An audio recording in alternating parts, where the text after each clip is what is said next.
benn bu nga xam ne daa bëgg a enquêter ci immeuble patrimoine bâti de l'État nuñ ko cédé surtout dans des conditions irrégulières beneen bi boo xam ne moom ci wàllu marché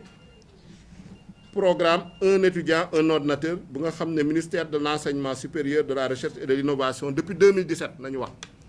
moo ko lancé donc ñu war ko leeral ak benn boo xam ne ci wàllum lu ñuy woowee exonération fiscale yi ak abandon de recettes yi moom la assemblée bëgg a leeral ak lu jëm ci licence de pêche yi ci yan anam nañ koy joxe délivrance ak renouvellement depuis code de la pêche de 2015 donc ku dégg commission d'enquête parlementaire yi ngeen war a xam ne commission d'enquête parlementaire constitution beeg suñu règlement intérieur moo ñu ko may parce que lu ñuy def nii yëpp il faut que nit ñi comprendre suñu prérogative ak suñu compétence constitutionnelle la mooy maanaam suñu sañ-sañ moo tax ñu koy def dafuñu dara loo xam ne romb na constitution beeg romb na suñu règlement intérieur lu ñu constitution bi may lu ñu règlement intérieur bi may si loolu nañuy yem donc commission d'enquête parlementaire yi lu mu ci mën a wax mooy maanaam commission d'enquête parlementaire yi dañ koy ubbi daf composition bi mooy maanaam commission d'enquête bu nekk fukk ak benn député ñoo ko war a composer ñu installer bureau bi ñu tàmbalee seen liggéey mais suñu tàmbalee seen liggéey dinañ am juróom benn weer pour mën a déposer rapport mun nañ ko def ci ñaari weer wala ñetti weer ça dépend ci sujet bu ñuy liggéey mun nañ ko def ci ñeenti weer ça dépend également ci ñu ñu war a déglu mais amul benn commission d'enquête boo xam ne yëkkati nañ ko ngir diw personnalisé ko c'est pas personnalisé maanaam ci ay période ci diir lay nañuy def enquête ba te enquête ba ñëpp ñu doon gérer nga nekk ministre nga nekk directeur mun nga nekk sax koo xam ne yow citoyen nga mais impliqué nga ci sujet bu ñuy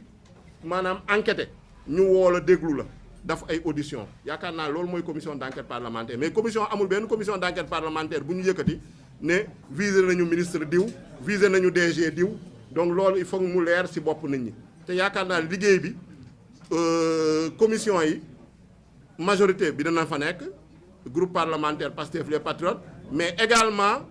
opposition bi ak non inscrits itam dañuy bokk ci commission bi donc amul commission yi dañu war a tëddee njaaxaanaay amul benn parparloo amul benn parti pris maintenant si lu des ci projet de loi yeeg proposition de loi bu ci jiitu commencé nañu liggéey bi parce que bu ñu ubbee session extraordinaire bi lundi mercredi nañu commencé commission yi ñu commencé ci projet de loi portant code du travail ak code de la sécurité sociale bu ngeen ko fàttalikoo ay projet yoo xam ne examiné woon nañ ko ba mu dem séance plénière mais bu ñu yeggee séance plénière ñu gis ni code du travail bi juróon na coow parce que dafa amoon disposition boo xam ne daf cee nekkoon mu jëm sur les contrats de travail à durée déterminée CDD syndicats yi ne bu ñuy modifier durée CDD yi ñoom yëguñu ko donc dañu ñaanoon assemblée nationale mu surseoir à l'examen de ce projet de loi pour ñoom ak gouvernement bi ñu mën a waxtaan trouver un terrain d'entente donc moo taxoon jamono jooju avant fin clôture session bi avant le 30 juin ñu renvoyé woon projet de loi boobu en commission donc loolu doon décision boo xam ne groupe parlementaire bi ak président de la commission des lois à l'époque maître Abdoulaye Tall moo ko jëloon donc projet boobu projet yooyu nañ doon saytu ci session extraordinaire bi si loolu nañu tàmbalee donc balaa ñuy dem ci examen projet de loi bi recevoir oon nañu les centrales syndicales ñun suñu groupe parlementaire Pastef les Patriotes notamment le front syndical pour la défense du travail nga xam ne centrale syndicale yëpp a ci ne ñu waxtaan ak ñoom mooy mardi bi ñu wax ñu seen doléance ak seen préoccupation ñoom maanaam lan nañu d'accordul ci code du travail bi lan nañu d'accordul ci code de la sécurité sociale wax tamit seen ñàkk waxtaan bu ñu am seen diggante ak gouvernement bi ñu ne maanaam amul avancé ñun itam ñu ne leen de toute façon comme que gouvernement bi moom dina ñëw commission mooy maanaam le ministre du travail et de la fonction publique su ñëwee itam nañu déglu version am parce que du ñu doon ay nit benn nopp rek donc bu gouvernement bi ñëwee moom itam joxe na version mais ak lu mu munti demee biir commission député yi en tout cas ñaan nañu gouvernement bi ñu delluwaat ci disposition bu nga xam ne mu ci CDD bi bu nga xam ne moo nekk ci code de 1997 bi actuellement mooy nga xam ne mooy le code en vigueur muy maanaam CDD warul dépasser 2 ans te benn yoon rek nañ ko mun a renouveler su fekkaat dafa war a amaat beneen renouvellement CDI lay nekk parce que loolu la syndicat yi ak syndicat de travailleurs yi doon laaj gouvernement bi nag nee na lu tax ñu yokkoon durée CDD yi mayaat beneen renouvellement mooy favoriser investissement yi ak jéem a jàppale également les employeurs ñu ne loolu yaakaar naa ne disposition actuelle bi maanaam kenn remettre ko en cause donc su fekkee dañuy bëgg a tamit favoriser l'emploi on ne peut pas être plus royaliste que les rois mooy maanaam dañuy def loo xam ne travailleurs yi moom nañu bëgg moo tax am suñu benn collègue boo xam ne député bu déposé amendement boobu ñu adopté ko maanaam delloo waat article 100 bi fu mu nekkoon modifié waat CDD bi durée maximale 2 ans renouvelable une seule fois ñu soog a adopté le code du travail et le code de la sécurité sociale en commission te jàpp am nañu yaakaar ni suñu ñëwee en séance plénière tamit noonu lay demee su fekkee ni gouvernement bi changé wul position ci diggante bi donc loolu jaroon na leeral beneen projet de loi ba nga xam ne tamit saytu nañ ko moo jëm ci sécurité numérique boobu tam saytu nañ ko en commission muy maanaam projet de loi boo xam ne day jéem a teg ay motuwaay pour xeex lépp luy cyber attaques yi ak cybercriminalité boobu tamit am nañ saytu nañ ko en commission jox nañ suñu xalaat gouvernement bi gis nañ ci ay yenn insuffisance yi wax nañu gouvernement bi mu jël ci ay motuwaay daf ci ay amendement donc balaa ñu kaa adopté également donc bu weesoo loolu ñu ñëw ci proposition de loi yi comme ni ñu leen ko waxee ñaar la benn bi moo jëm ci modification de l'article 37 de la constitution beneen bi moo jëm ci proposition de loi relative au régime juridique des crédits spéciaux muy les fonds spéciaux donc bu si jiitu ci moom lay wax après ma may sama collègue Guy Marius Sagna mu wax ci crédits spéciaux yi puisque moom mooy auteur bi ci article 37 modification article 37 de la constitution bu ngeen di fàttaliku dafa nekkoon ci ñun proposition de loi portant révision constitutionnelle bu ñu déposé woon examiné ko assemblée nationale ba adopté ko gouvernement bi exécutif bi ou du moins président de la république saisiroon conseil constitutionnel à l'époque parce que nee na dafa laajoon vote bloqué maanaam dafa d'accordul woon ci yenn dispositions yu bëri yi mu laajoon vote bloqué assemblée nationale nangu ko woon conseil constitutionnel ne procédure bi jaarul woon yoon moo tax conseil constitutionnel dakkaloon proposition de révision constitutionnelle ba nga xam ne jëloon nañ ko te proposition de révision constitutionnelle boobu lu tax ñu jëloon ko ñëpp fàttaliku ay engagement la woon yu nga xam ne daf nañ fi ay dialogue assise nationale jaar na fi commission nationale de réforme des institutions jaar na fi dialogue national sur la justice en 2024 daf nañ ko fi dialogue national sur le système politique en 2025 daf nañ ko fi donc daf nañ fi ay dialogue yu dul jeex ñu jàpp ni nag jot na dialogue yooyu ñu traduire ko en réforme ñëpp a ngi fàttaliku président de la république nee woon na réforme yooyu dina ko indi assemblée nationale avant la fin du mois de mars jàll avril jàll kenn déggu ci dara donc moo tax assemblée nationale ñun député groupe parlementaire yi jël suñu responsabilité jël suñu initiative déposer proposition boobu parce que ñu jàpp ni engagement yu nga xam ne moom nañu jëloon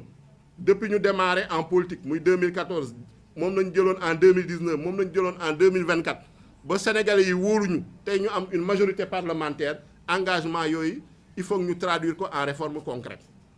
mënuñu nekk ci ay dialogue yu dul jeex parce que sénégalais yi faluñ ñu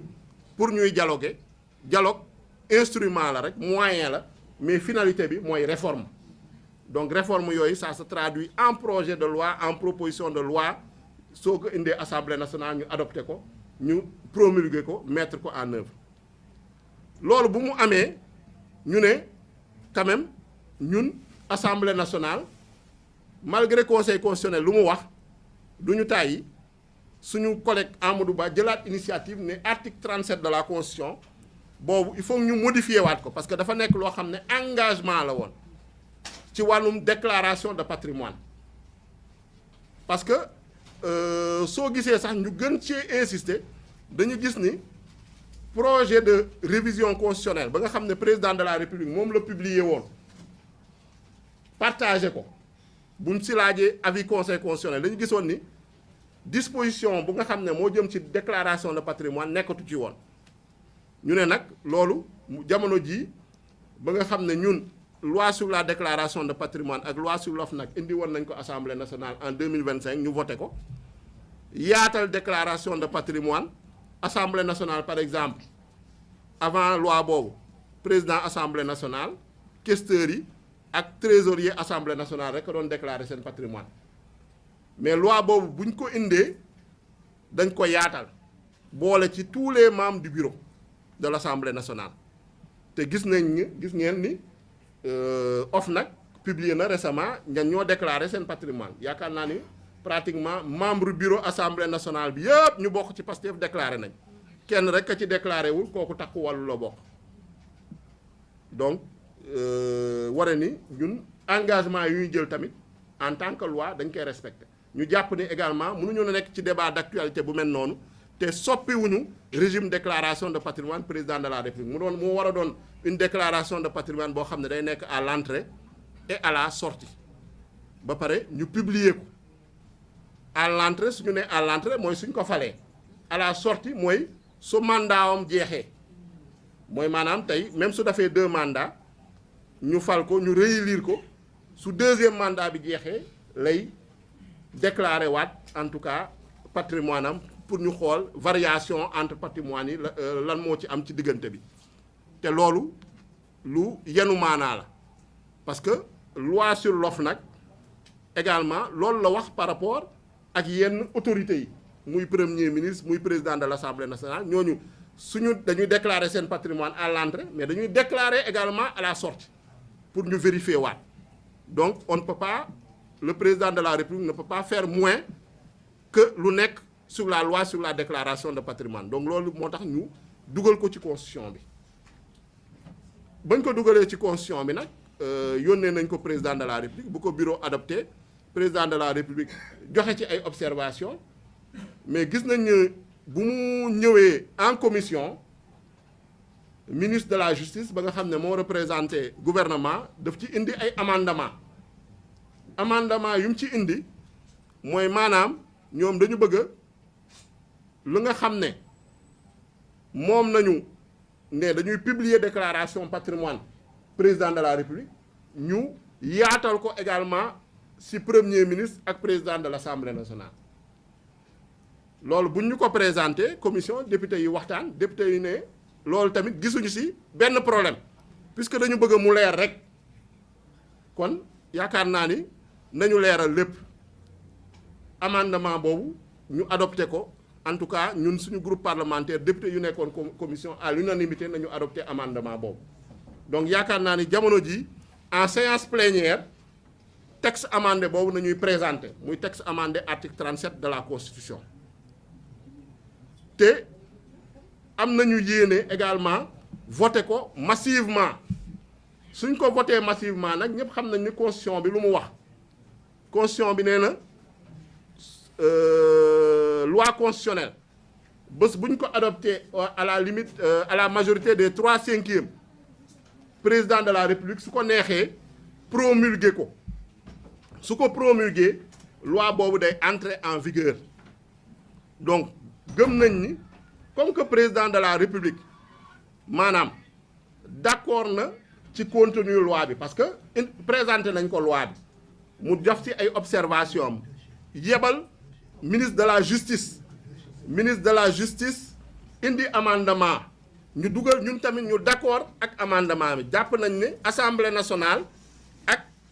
exécutif d'accord nañu léegi ci proposition de loi bi puisque intégré nañu amendement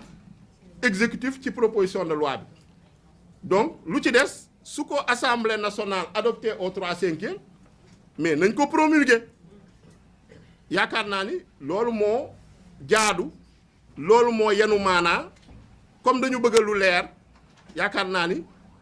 nañ ko promulguer mu gaaw su fekkee assemblée nationale adopté na ko au 3/5 te ñun groupe parlementaire Pastef les Patriotes am nañu yéene adopté ko le plus largement possible au 3/5 su neexee yàlla donc jàpp naa ni foofu warul am parce que xam nga loi soo ko adopté au 3/5 balaa président di ko promulguer dina am juróom benn fan bu nga xam ne diggante boobu mun na am recours devant le conseil constitutionnel ñun nag amuñu yéene def recours te duñ ko def incha allah jàpp nañ tamit ne président de la république parce que intégré nañu ay amendement am yu mu indi woon en commission moom itam du def recours donc lu ci des jàpp nañ ni tamit opposition moom musul jël engagement ci lii muy opposition muy non inscrit ñoom itam jàpp nañ ni du ñu def recours su fekkee dañu bëgg lu leer su fekkee ni tamit kenn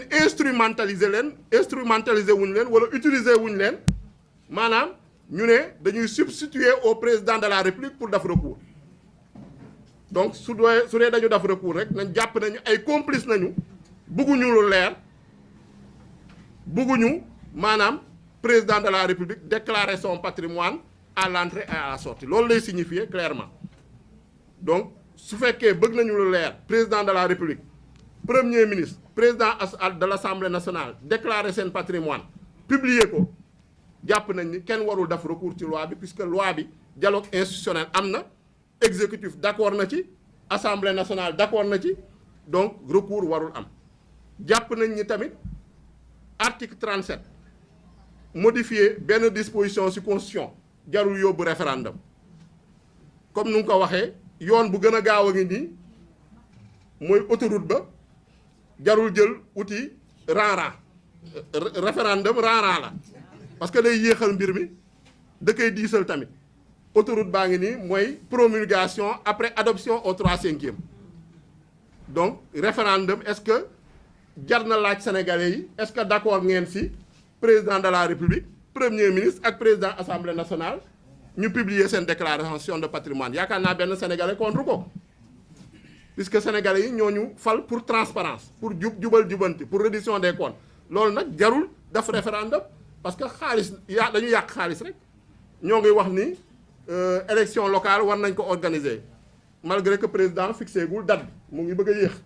ñoo ngi ne soo moytul ñu tas assemblée nationale mooy élection législative mun na am donc jàpp nañ ni pour modifier benn disposition constitution quand même jarul dem référendum ku bëgg a def ku ne day yóbbu référendum mooy maanaam bëggoo lu leer bëggoo publier sa patrimoine bëggoo déclarer sa patrimoine à la sortie donc loolu nañu bëggoon leeral ci mbirum article 37 déclaration de patrimoine en tout cas ñun majorité ñun groupe parlementaire Pastef les Patriotes taxaw nañu pour wëyal réforme boobu te alhamdulilah bi yoon maanaam proposition bu ñu adopté en commission majorité bi d'accord na ci exécutif également d'accord na ci parce que amendement bee ngi ci biir yaakaar naa ne suñu ñëwee en séance plénière benn problème waratee am suñu adopté rek président lu koy dese juróom benn fan yooyu su jàllee te amul recours te xam naa ne ñun duñu def recours président du def recours te jàpp nañ tamit député opposition yeeg député non inscrit su fekkee ne dañu mënewuñu combat mercenariat ñoom itam duñu def recours suñ ko defee rek ça veut dire que dafa am complicité ak ñoom ak exécutif bi ñoo ngi mën a benn combat bu dul seen combat ñoom itam suñu deful recours yaakaar naa juróom benn fan yooyu su jàllee avant mois d'août bi di jeex loi boobu war nañ ko promulguer incha allah su neexee yàlla donc loolu laa bëggoon leeral ci mbirum article 37 de la constitution balaa may bàyyi sama collègue honorable Guy Marius Sagna mu ñëw wax ci wàllum crédits spéciaux après ñu résumer lu ñu wax également en français su neexee yàlla jërëjëf. jërëjëf président Ayib mbokk yi ñu ngi leen di nuyu